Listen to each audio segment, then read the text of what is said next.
Ok, deixa-me fazer download. Está aqui serviço que eu não sei do que é. Se calhar deve ser algum. Good morning, everyone. I set out to do a film that shows a recovery process of a community.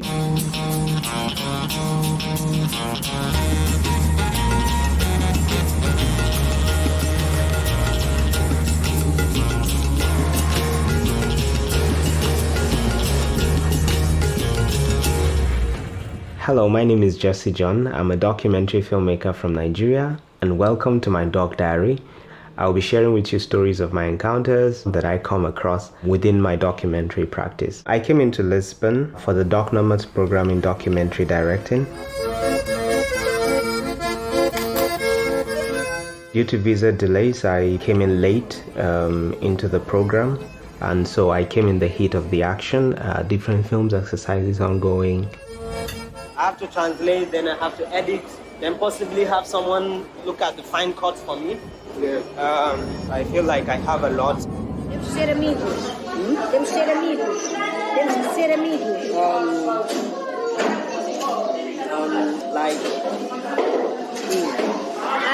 Adriana, Martinha, como se diz amigos?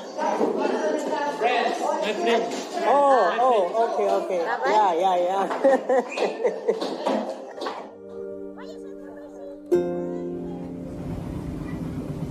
I'm quite sleep deprived.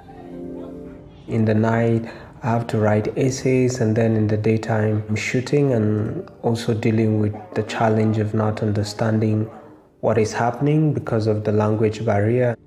And the process is quite tiring. I forgot my batteries, and I'm supposed to film.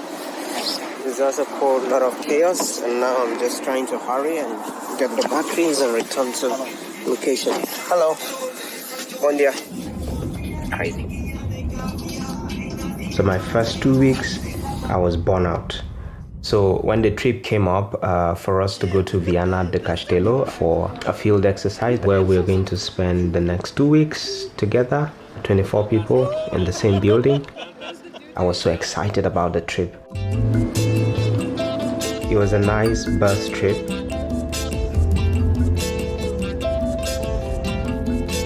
A long one.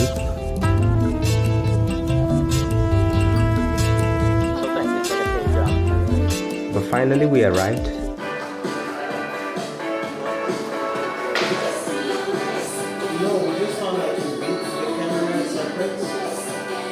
Have you always wanted to be filmmakers? Me or him?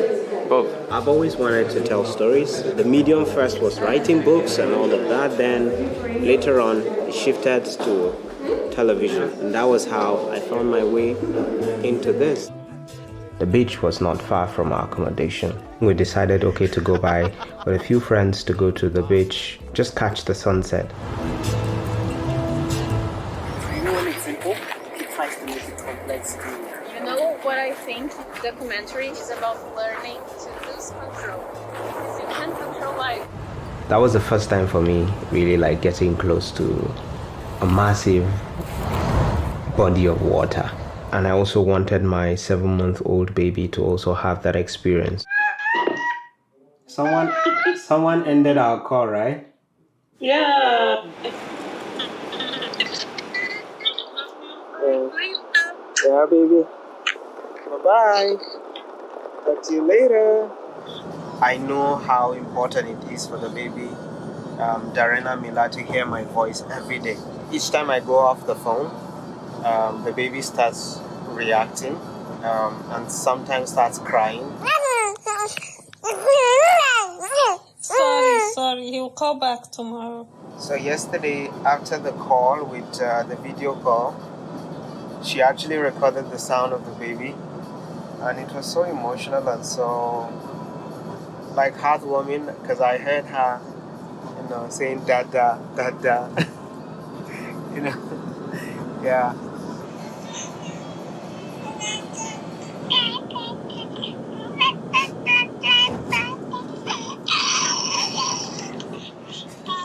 Yeah. So I tried to call my wife, but she wasn't close to the phone. So what I thought of doing was just to take a video of the sea and send it to her so she can play it for the baby.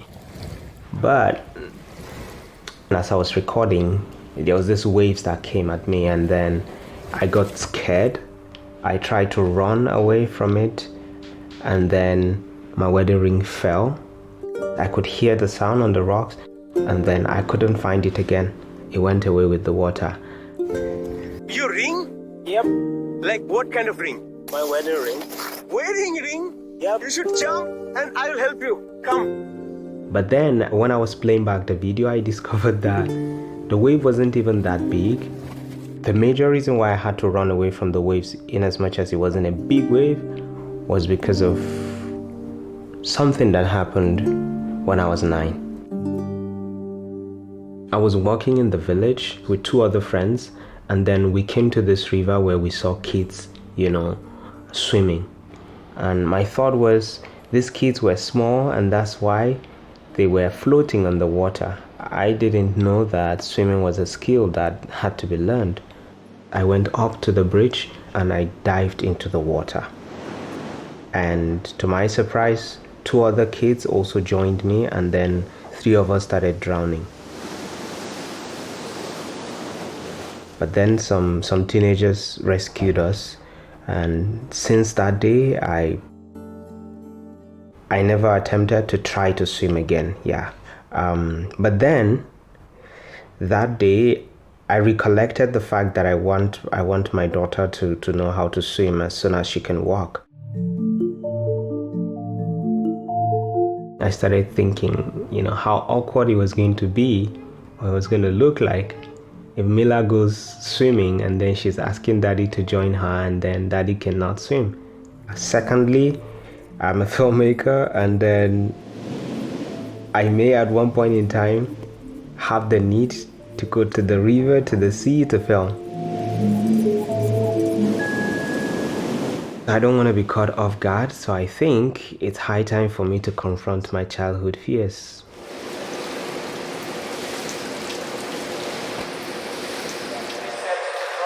And then we're going to try. Okay, to jump and turn. Okay? Slowly.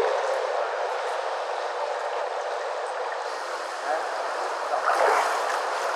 Like this. Okay.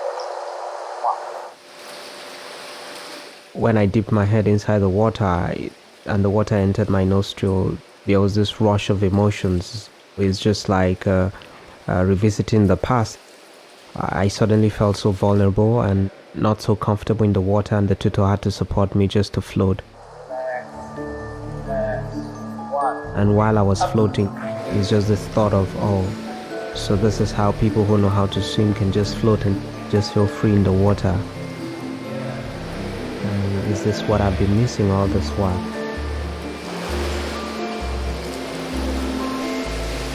At the same time, I'm just glad that I am finally doing this, and it feels good. It's a good feeling. Yeah. Thank you. I'll drop him a message this night to know when the passport will be available. Okay. Yeah, give or take, I hope it will not take more than at least before the Christmas break. My visa is expiring this January, so I need to get a Hungarian visa so that I can enter Hungary for my next semester. I applied for the visa since December 16, and I was given assurances that it was going to be available in January. And as soon as I enter, I can apply for a residency permit there, so that my family can apply for a family reunification and join me in Budapest. I got the email to come for my visa, so I'm here at the Hungarian consulate. Call in progress. Bon dia. Bon dia, I have an appointment today for 11. Your name, please? Jesse John.